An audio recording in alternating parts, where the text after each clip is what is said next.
आज हम simultaneous equations को सॉल्व करेंगे बाय एलिमिनेशन मेथड। सबसे पहले ये बात सीख लें कि साइमल्टेनियस इक्वेशन किसे कहते हैं।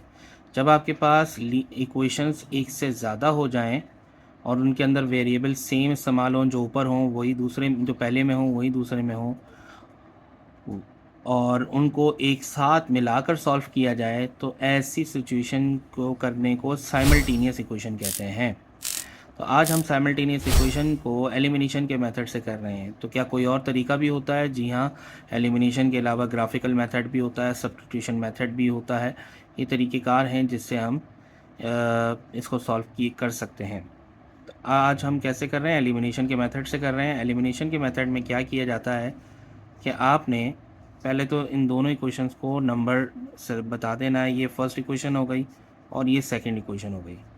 इनमें जो वेरिएबल है वो आपने कोई एक वेरिएबल सेलेक्ट करना है, या तो x करना है या तो y करना है। अगर हम x सेलेक्ट करते हैं तो x को इक्वल होना चाहिए दोनों इक्वेशन में। 7x है या 6x है, तो ये दोनों अनइक्वल हैं। तो इनको इक्वल करने का बहुत ही आसान तरीका है। जैसे हम पहली इक्वेशन को लें, टेकिंग इक्वेशन नंबर 1, तो उसको हम मल्टीप्लाई करें एंड मल्टीप्लाई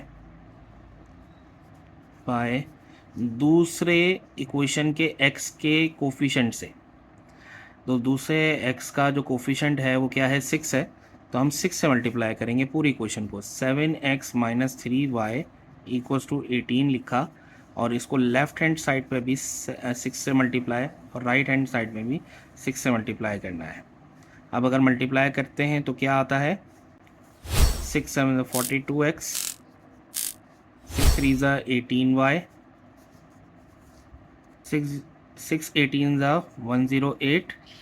तो ये आ गई हमारे पास। एक नई इक्वेशन बन जाएगी, ये इक्वेशन नंबर 3 कहलाएगी। इसी तरीके से आपने इक्वेशन नंबर 2 लेनी है, टेकिंग इक्वेशन नंबर 2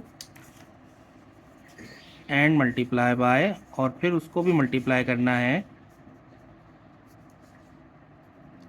इक्वेशन 2 जब लेंगे, 6x plus 7y equals to 25, तो उसको हमने मल्टीप्लाई करना है फर्स्ट इक्वेशन के कोफिशेंट, x के कोफिशेंट से, यानी 7 से, मल्टीप्लाई बाय 7। तो इसको भी हमने 7 से मल्टीप्लाई करना है लेफ्ट हैंड साइड में और राइट हैंड साइड में भी। जब एक से ज़्यादा चीज़ें मल्टीप्लाई होती हैं तो ब्रैकेट लगाते हैं, जब सिंगल होती है तो डायरेक्ट मल्टीप्लाई लगाते हैं। 7 6 42x हो गया, 7 7 49y हो गया, और 25 7 175 हो गया। ये आ गई equation number 4।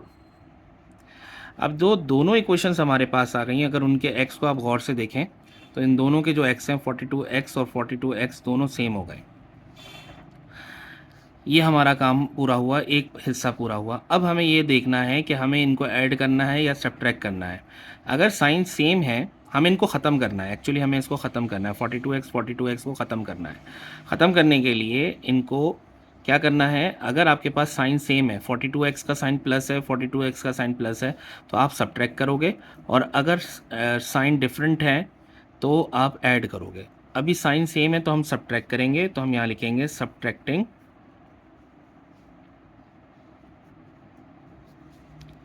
Equation 3 and 4। Equation 3 और इक्वेशन 4 को सब्ट्रैक्ट कर देंगे। तो 42x minus 18y equals to 108। पहले आपने एक इक्वेशन लिखनी है, फिर second equation 42x plus 49y equals to 175। दोनों इक्वेशन लिखने के बाद अब इनके साइन उल्टे कर देंगे। ये प्लस है, इसका अपोजिट माइनस, ये प्लस इसका माइनस, ये प्लस इसका अपोजिट माइनस। सब्ट्रैक्ट में सेकेंड इक्वेशन के साइन चेंज होते हैं फर्स्ट, और जब एडिशन होता है तो कोई साइन चेंज नहीं होता।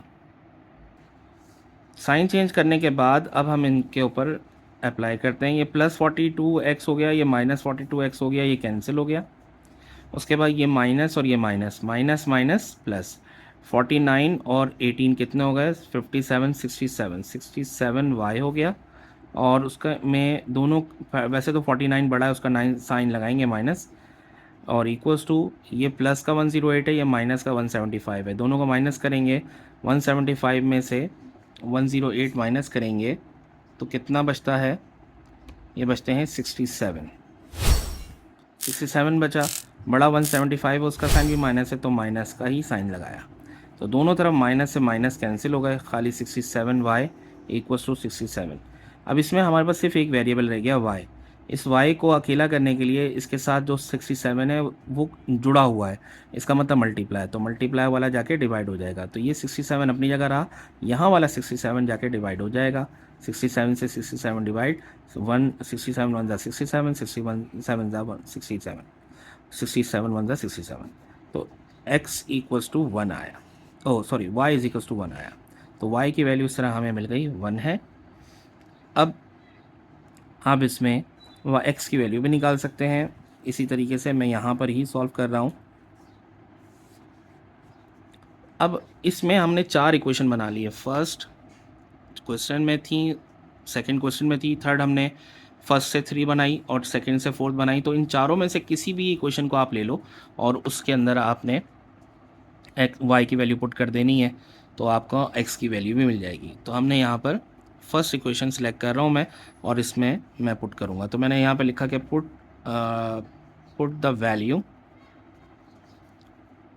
ऑफ y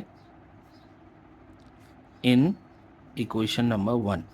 इक्वेशन नंबर 1 में कर रहा हूँ, तो इक्वेशन नंबर 1 उतारी 7x minus 3y is equals to 18, तो x तो मालूम नहीं है, 7x वैसे ही रखा, माइनस 3y की जगह आ जाएगा 1 इक्वल्स टू 18, फिर 18 की जगह 18 एज इट इज़ रहा, और 3 1 ज़ा 3 आया, माइनस प्लस माइनस का 7x हो गया, फिर इक्वल्स टू 18 माइनस 3 इधर जाके प्लस 3 हुआ, यहाँ 7x ही रह गया, 18 प्लस 3 21 हुआ, 7x 7 और x के बीच में मल्टीप्लाई है, मल्टीप्लाई वाला जाके डिवाइड हो जाएगा, 21 डिवाइड बाई 7, 7 1 ज़ा 7 3 ज़ा, x इक्वल्स टू 3 आया।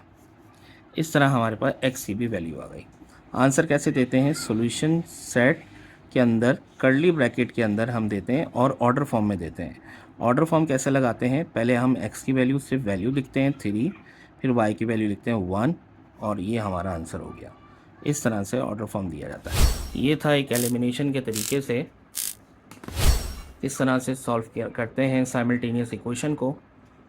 तो उम्मीद आपको समझ में आया होगा।